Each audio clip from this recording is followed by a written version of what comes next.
Bienvenue sur Exploratrice de rêves lucides. Alors aujourd'hui je vais te raconter un rêve lucide, ça fait longtemps que je t'ai pas raconté un rêve lucide, je vais te raconter ce rêve lucide parce que je t'en avais déjà parlé dans une autre vidéo sur la méthode mémé et en fait je t'avais dit que ce rêve lucide là il m'avait énormément marqué, donc c'était déjà il y a plusieurs semaines de ça, donc là j'ai quand même eu le temps de l'intégrer. Ce rêve lucide il m'a marqué pour plein de raisons, il a été hyper profond. Ce qui m'a le plus marqué dans ce rêve, c'est que j'avais vraiment le sentiment non pas d'être dans un rêve mais d'être dans une autre réalité. Il y avait vraiment quelque chose qui était profond, qui était réel, presque plus réel que le réel. C'est en partie pour ça qui m'a beaucoup marqué.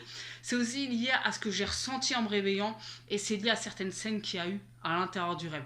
Donc je vais te le raconter, je vais te sauter quelques passages parce qu'en fait c'est un rêve qui est super long, il était vraiment très très long. Et donc je vais te raconter en gros ce qui s'est dit et ce que j'ai vécu dans ce rêve lucide là. Donc dans ce rêve là, je démarre dans ma chambre chez ma mère. Je suis dans la pénombre, je suis en train de tourner dans ma chambre et là d'un coup je m'aperçois qu'il y a deux portes, je cherche à fermer une des deux portes. Or dans ma chambre il n'y a qu'une porte. Je cherche à fermer la deuxième porte et en cherchant à fermer la deuxième porte, là je commence à me dire c'est bizarre, je me souvenais pas qu'il y avait une deuxième porte. Donc je commence à me questionner, mais pour autant je tilte pas que je suis dans un rêve. Et ça arrive très souvent en rêve, quand on pratique le rêve lucide, il y a des rêves où il va y avoir des bizarreries, des choses et on va se dire putain tiens c'est bizarre ça, mais on va pas aller jusqu'au bout, on va pas tilter, on va pas avoir le tilt de lucidité. Donc bref, j'essaye de fermer cette porte là et je m'aperçois que le verrou il ferme pas. Et là, dans le rêve, j'ai un souvenir qui me revient de plus jeune où effectivement cette porte-là ne peut pas se fermer. Une fois de plus, je te rappelle que cette porte, elle n'existe pas. Mais dans le rêve, j'ai un souvenir plus jeune que ça ne se ferme pas. Donc là, je me dis, ah bah oui, c'est normal, ça ferme pas. Logique. Et là, je mets quelque chose pour bloquer la porte. Ok. Là, j'ai un trou. Je sais pas ce qui se passe exactement. Je me retrouve de nouveau dans une chambre, mais alors plus du tout dans ma chambre, une chambre que je connais pas, toujours dans le sombre, avec ma copine, et on discute avec un groupe de personnes. Alors ma copine et moi, on est assises sur le lit, et le groupe de personnes, ils sont devant, en train de discuter, ils ont des bières à la main, enfin en mode normal, un peu comme une soirée quoi. Et on discute avec eux de rêves lucides. Et là, je dis à un moment donné à un des personnages, donc à une des personnes qui est présente, je lui dis en riant, ah bah de toute façon si j'étais dans un rêve lucide je le saurais. Et là, je me stoppe comme ça, et c'est là où j'ai le tilt en fait. Ça me fait douter de dire cette phrase-là, de sortir cette phrase-là. Si j'étais dans un rêve lucide, dans un rêve, je le saurais. Ça me fait tilter. Donc là, d'un coup, je regarde autour de moi. Je me dis, c'est sûr que je suis dans un rêve. J'ai un vrai tilt. Je regarde ma main. Ma main est absolument normale. Mais pour autant, je sais que je suis dans un rêve. Donc, qu'est-ce que je fais? Je commence à vraiment me concentrer sur ma main pour réussir à la déformer, pour confirmer que je suis en rêve. Je sais que je suis dans un rêve, mais je veux confirmation. Donc, au bout d'un moment, à force de me concentrer dessus, au bout très rapidement, au bout de 2-3 secondes, mes doigts commencent à s'allonger. Et là, je sais avec certitude que je suis dans un rêve. Donc là, je suis trop contente.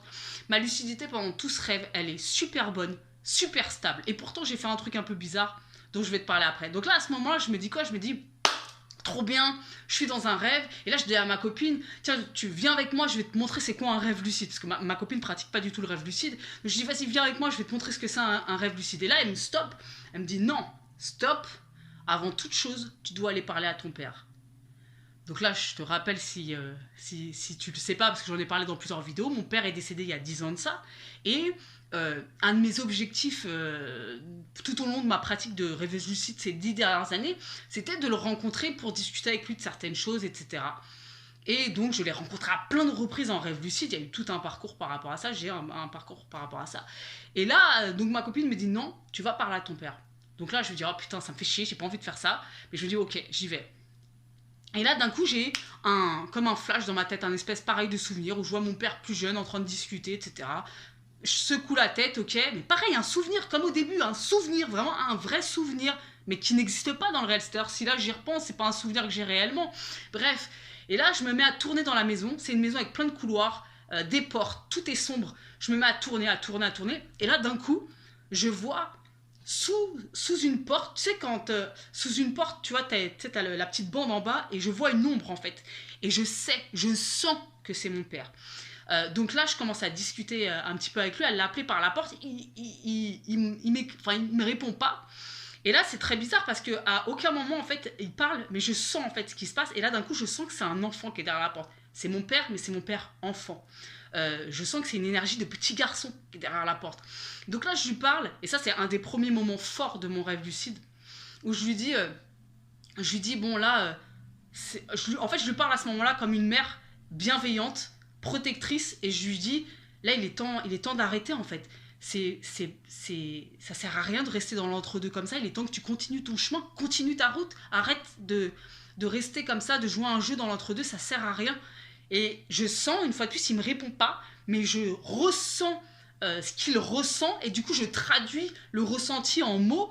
À ce moment-là, il sait que j'ai raison, il sait que c'est vrai ce que je suis en train de dire. Et ça, c'était un premier moment fort, parce que à ce moment-là, c'est un petit peu comme s'il y avait une compréhension de beaucoup de choses par rapport à mon père, parce que nos parents, ça a aussi été des enfants qui ont été blessés, émotionnellement parlant, j'entends. Et donc, du coup, il y a eu vraiment comme un inversement des rôles qui s'est fait, et ça a été vraiment quelque chose de fort, ce passage, surtout que c'est comme si j'avais une prise de conscience que c'est bon, il était temps de guérir cette relation, de faire le deuil. Il y a eu tout un tas de choses qui se sont bousculées à l'intérieur de moi à ce moment-là.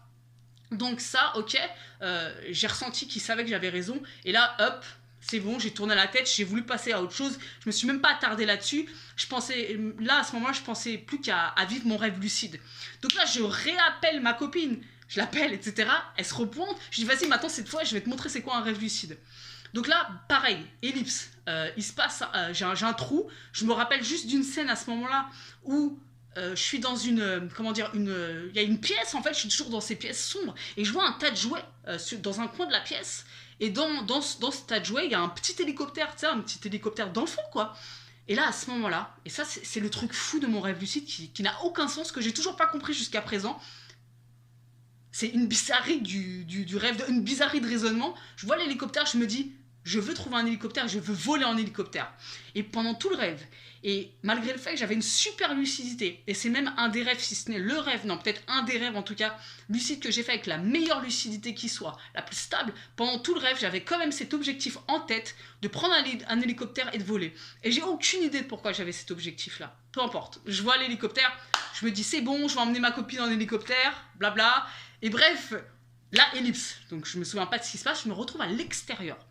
Avec plus du tout ma copine, une pote. Rien à voir, une pote.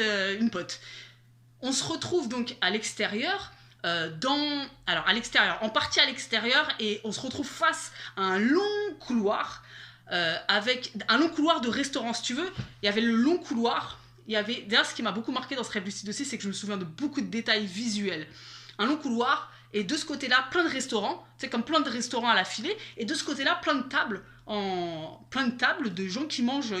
Et là, une grande baie vitrée, et qui donnait en fait sur une superbe ville et un fleuve. En fait, on surplombait carrément une ville et un fleuve, quoi, super joli. Et là, je regarde à l'intérieur, ça ressemble à un décor, c'est tout rouge, tu vois, et ça ressemble un peu à un décor de restaurant chinois, tu vois. Il y a des trucs avec des caractères chinois, tu sais, ça a l'air d'être des restos chinois, asiatiques, tu vois. Et bref, et à ce long couloir, je suis avec ma pote. Donc là, on commence à s'engager dans le couloir. J'ai dans ma tête l'idée d'aller, de prendre mon hélico, de trouver mon hélicoptère. Donc là, je vois tous ces gens, ils discutent, ça parle fort, il y a du bruit. Et il y a une bonne ambiance, en fait. Ça a l'air d'être vraiment une ambiance super cool. Les gens ont l'air vraiment de rire, d'être dans une vraie énergie légère, quoi. Et du coup, on avance. Et là, d'un coup, il y a un personnage qui m'interpelle. Et là, c'est la deuxième scène forte pour moi de ce rêve-là. Le personnage, il m'interpelle et il me dit, toi, Cynthia, donc il m'interpelle par mon prénom, il me dit, toi, Cynthia, t'es comme un tableau, tu te dévoiles petit à petit. Et en fait, à ce moment-là, si tu veux, la phrase en soi, elle a rien d'exceptionnel, mais une fois de plus, dans ce rêve lucide-là, tout ce qui se disait, il y avait vraiment, c'était accompagné d'un ressenti très fort et qui traduisait bien autre chose que les mots qui étaient prononcés par les personnages. Et quand il me dit ça, en fait, il le dit avec une bienveillance incroyable. C'est comme si, en fait, d'un coup, et alors le personnage se lève de table, m'interpelle, hey, Cynthia, et c'est là où il me dit, toi t'es comme un beau tableau, tu te dévoiles petit à petit. Et là c'est comme si son énergie, elle m'avait enveloppée d'un coup, une énergie protectrice et bienveillante. Et ce qu'il me disait en fait à travers ces mots là, c'était quoi? C'est comme s'il me disait bravo pour le chemin parcouru, et qu'en gros il me disait, et en plus ça va continuer, tu vas encore continuer de te dévoiler, ça va être encore plus beau pour toi. Et donc à ce moment là en fait j'ai un sentiment de réconfort absolu. Il me réchauffe en fait avec ces mots, il me réchauffe de ouf. Et cet échange-là, avec le personnage-là, c'est un homme, il est super fort, en fait. Il est super intense, émotionnellement parlant. Et donc là, en fait, je m'arrête. Et d'ailleurs, c'est un conseil que je te donne quand tu parles à des personnages et qui te transmettent quelque chose ou qui te parlent. C'est de t'arrêter et de te concentrer pour retenir les paroles. Parce que très souvent, en fait, on ne retient pas, malheureusement, les paroles des personnages. C'est très dur de retenir un dialogue en rêve. Donc à ce moment-là, le gars, je m'arrête, je me stoppe, je me concentre pour retenir les mots exacts. Alors les mots exacts, c'est pas exactement ce que je t'ai donné. Je les ai écrits, le matin, mais peu importe, ça voulait dire ça. Et je note les mots, un mot par un mot, je note la phrase dans ma tête exacte qu'il m'a dit. Ok, donc là, à ce moment-là, c'est bon, l'échange il est terminé. Là, toujours en tête mon hélicoptère. Je redis à ma pote, vas-y, on y va. Bim, on continue le couloir. On se retrouve à l'extérieur. Alors, je sais pas exactement ce qui se passe. Est-ce que à la fin du couloir, je me retrouve à l'extérieur ou est-ce qu'il y a une ellipse? Je sais pas trop. Bref, je me retrouve à l'extérieur. Il y a des arbres, une route, voilà. Et là, je vois on est dans une espèce de ville fortifiée. Donc, je vois des remparts. Et nous, on est en contrebas, il y a les remparts, et je vois qu'on peut accéder au haut. En fait, en haut, je vois des arbres, je vois des voitures qui passent.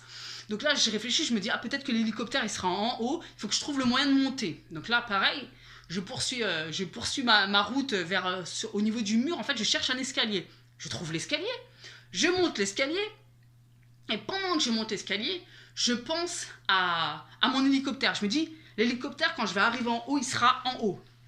Je suis essoufflée, je te parle trop vite, faut que j'apprenne à parler doucement. Je monte, et donc là je me dis vas-y, l'hélicoptère il sera en haut, et bim, j'arrive en haut, il n'y a pas d'hélicoptère. Ok, très bien, merci, au revoir. Et donc il y a des routes, il y a des arbres, des parcs, c'est super joli, ça ressemble un peu, tu sais, à une ville un peu de riches, super bien entretenue en fait. C'est vraiment très joli, c'est charmant quoi en fait. Et donc bref, je me retrouve en haut, je me dis bon bah merde, toujours pas d'hélicoptère. Et là je te rappelle, ma lucidité est putain de bonne. J'ai une clarté d'esprit de ouf. Je sais où je dors, je sais quelle est ma famille, l'histoire avec mon père. C'est clair dans ma tête en fait. Mais pourtant je cherche un hélicoptère, c'est ça qui est dingue. Pourquoi je cherche un hélicoptère? Bref, je t'avais fait une vidéo où je te disais pourquoi je suis con en rêve ou pourquoi t'es con en rêve lucide. C'est exactement ça, ça illustre parfaitement cette vidéo. Bref. Quoi qu'il en soit, donc là je me retrouve dans un parc et tout. Là à ce moment-là je me retrouve toute seule, ma copine n'est plus du tout là, enfin mon amie, pas ma copine. Et donc bref, je continue de marcher, là je croise deux femmes qui ont à peu près mon âge et qui m'interpellent. Je commence à parler avec l'une d'elles, là pareil. Un truc que je fais, j'essaye de retenir leur visage parce que malheureusement, moi en tout cas, en rêve, je me souviens pas bien des visages des personnages en fait. C'est vraiment pas quelque chose que j'ai facilité à noter. Donc là, j'essaye de retenir leur visage. Ça a pas très bien fonctionné. J'ai mieux retenu les dialogues que les visages. Je sais que celle avec qui je discute, elle est blonde, mais c'est tout ce dont je me souviens. Et elle avait mon âge, quoi, à peu près. Et donc bref, y a la nana donc, qui me parle et c'est super sympa notre échange. En fait, c'est comme si, d'un coup, il y a un feeling qui passe, on discute, on rigole et tout. C'est un bel échange, quoi. Ok. En fait, dans ce rêve, ce qui était fou, c'est que les personnages, ils étaient tous super cool, quoi. C'est genre juste trop le monde parfait des gens où, tu sais, tu peux parler à n'importe qui et que le feeling, il passe tout de suite, genre juste trop bien, quoi.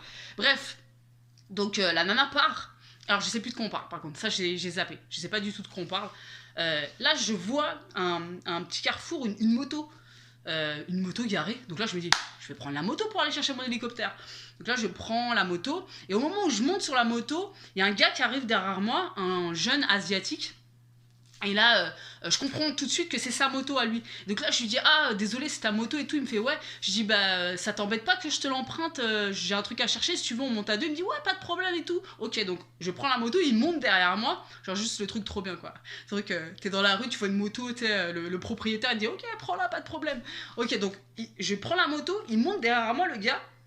Et là, je commence à démarrer. Et là, j'ai une pensée qui commence à m'envahir de « Oh putain, ça fait longtemps que j'ai pas conduit une moto à vitesse. Ça se trouve, je vais galérer à conduire ou quoi ?» Et là, tout de suite, mentalement, je me rassure. Je me dis « Non, t'es dans un rêve, tranquille, ça va bien se passer. » Juste aussi un petit rappel, pendant tout le long du rêve, régulièrement, je me suis arrêtée pour demander au ciel, enfin au rêve, plus de lucidité. Et ça fonctionne. C'est vraiment un truc que je te donne.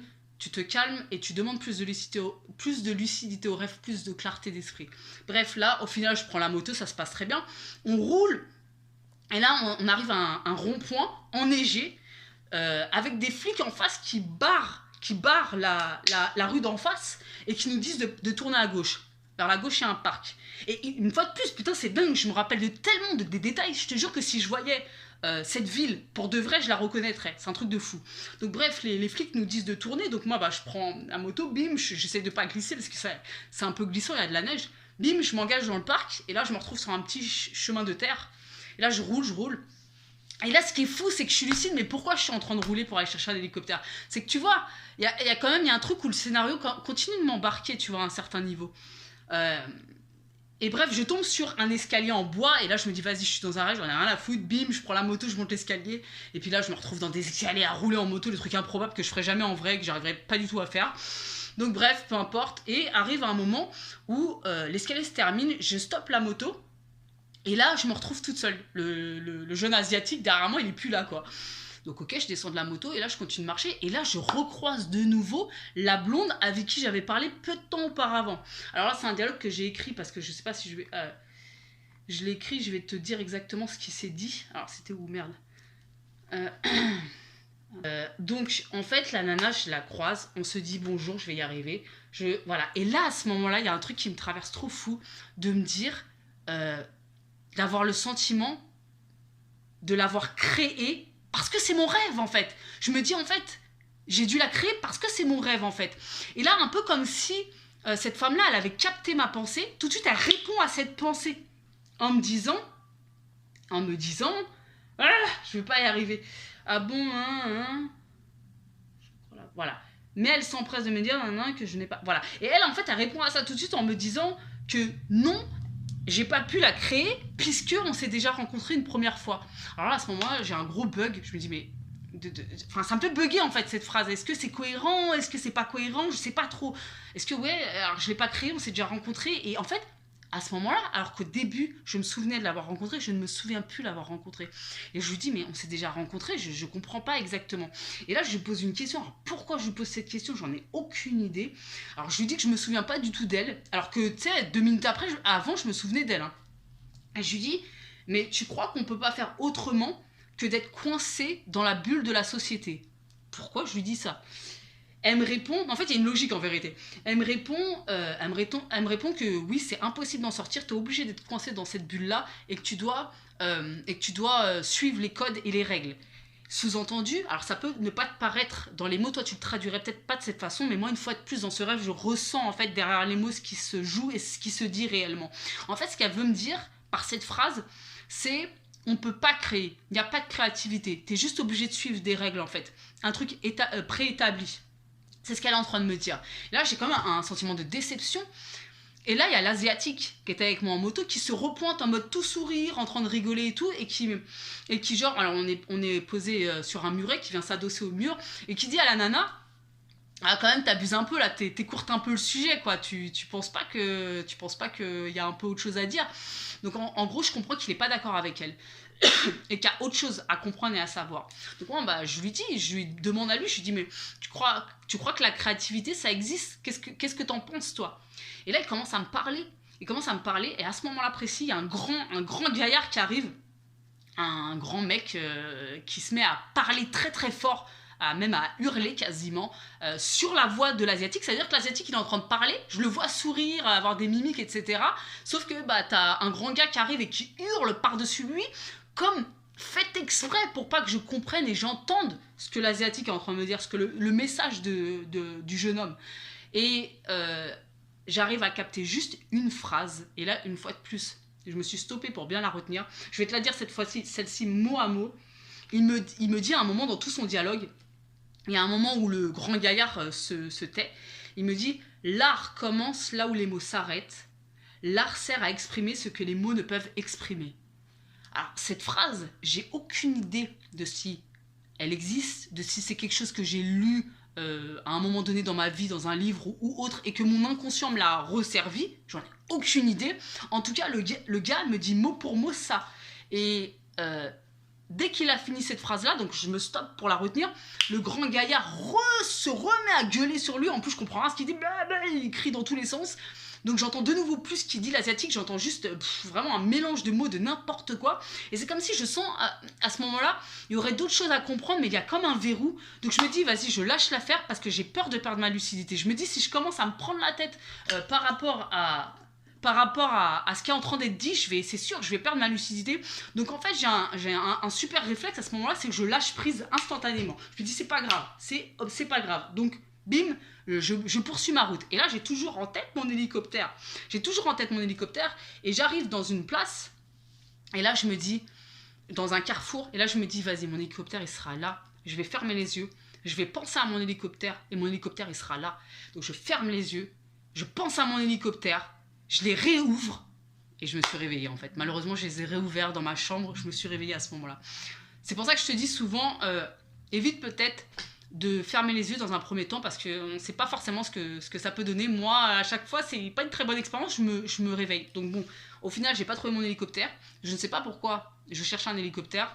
Mais ce qui m'a profondément marqué dans ce rêve lucide et pourquoi aujourd'hui je te le raconte, pour plein de raisons en fait. Déjà, il y a une première scène qui m'a marqué avec mon père, bon bah comme tu t'en doutes, hein. Après, il y a cette deuxième scène avec ce personnage super bienveillant parce que c'était un message tellement fort et réconfortant pour moi à ce moment-là. Après, il y a l'échange en fait très profond que j'ai eu sur la créativité finalement avec la blonde et l'asiatique. Et c'est hyper profond en fait ce qui s'est dit, ce qui s'est joué parce que c'est pareil, c'est comme si ça m'invitait à une réflexion plus poussée sur ce qu'est la créativité.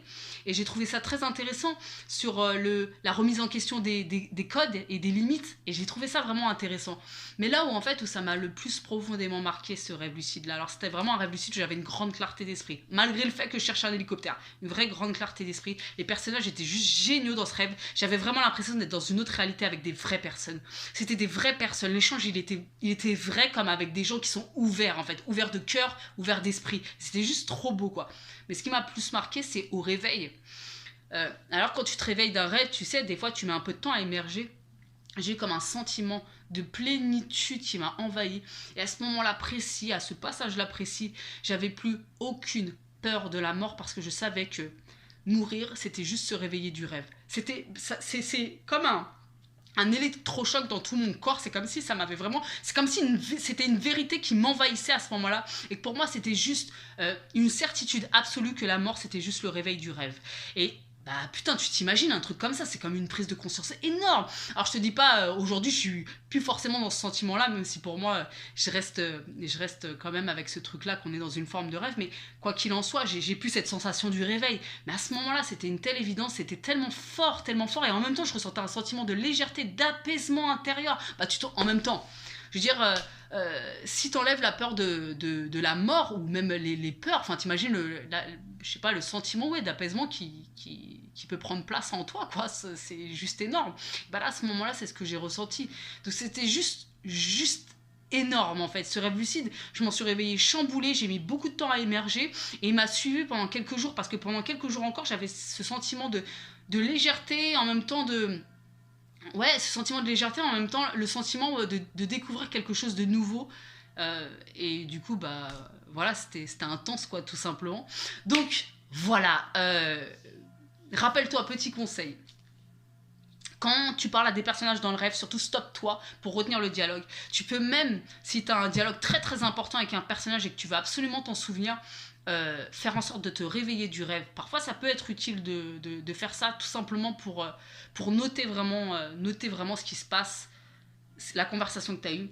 Demande plus de lucidité au rêve si tu sens que ta lucidité, elle vacille. Hyper important. Voilà pour cette vidéo, pour ce rêve lucide-là. Alors, je te rappelle que je t'ai créé un pack qui contient 2 formations que j'ai fait. La formation Mild, la méthode la plus simple pour contrôler ses rêves, et Wild, la méthode des passionnés. J'ai réuni ces 2 formations en un pack qui est à moins 40% pendant ces 48 heures-là, donc jusqu'à demain, jusqu'à jeudi soir, 23h. Pourquoi je t'ai créé ce pack? Alors, c'est un spécial déconfinement, c'est mon petit cadeau de la semaine, simplement parce que je sais que beaucoup de rêveurs et de rêveuses se sont investis dans le rêve lucide durant le confinement. Là, il va peut-être y avoir un petit relâchement. Donc, pour moi, c'est important que tu poursuives ta pratique. Je t'ai créé ce pack-là. Pour moi, les 2 formations Wild et Mild, c'est les formations juste essentielles à connaître. Les personnes, les rêveurs et les rêveuses qui m'ont acheté Wild, ils ont acheté Mild, et ceux qui ont acheté Mild, après, ils ont acheté Wild. Donc, autant les réunir dans un pack qui est beaucoup moins cher que les 2 formations séparément. Si tu es intéressé, tu cliques sur le premier lien en description.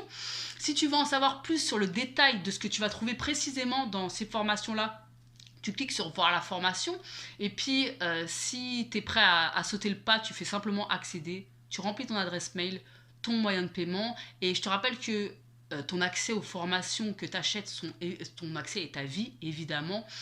Dans les formations, je te rappelle aussi qu'on approfondit, qu'il y a un fil conducteur entre chaque vidéo. Ce que je te propose, c'est cette vidéo, 1 semaine de théorie, 3 semaines de pratique. Tu as aussi des vidéos bonus où je t'emmène en méditation ou en hypnose guidée. Donc c'est un approfondissement, il y a un fil conducteur entre chaque vidéo. Je te donne aussi beaucoup de choses complémentaires, c'est-à-dire des choses complémentaires à la méthode Mild. Qu'est-ce que tu peux ajouter à cette méthode pour la renforcer? Pareil pour Wild. Voilà. Si t'es intéressé, tu vas regarder le détail en cliquant sur le premier lien en description. Et sinon, bah, on se retrouve demain pour une nouvelle vidéo. Et si tu as besoin de discuter, n'hésite pas à le faire sur Insta ou via mon adresse mail. Ciao!